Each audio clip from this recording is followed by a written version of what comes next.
দিন রাত কোনো ম্যাটার করে গাইজ, আত্মাই যে যেটা চাইবো ওইটাই খাইতে হইব, সোজা হিসাব। তা আমারও হঠাৎ করে মন চাইলো হালিম খাইতে, মানে কুরবানি ঈদ গেল আর আমি হালিম খেলাম না, এটা কি হইতে পারে গাইজ? খাদক ফ্যামিলির মানুষ আমরা, হালিম না হইলে চলবো, ইজ্জত থাকতো না। তাই আমিও লেগে গেলাম হালিম রানতে।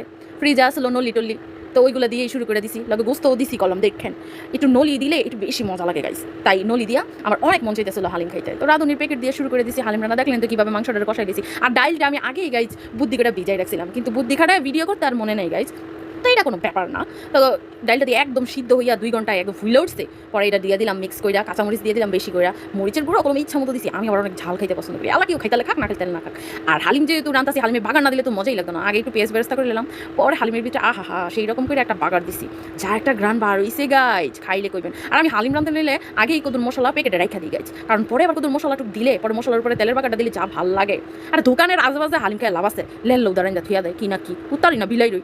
এই যে বলে ভালোটা নিজের ঘরে দেখবেন, দেখেন যা সুন্দর হইছে, কি আর কইতাম গাইজ।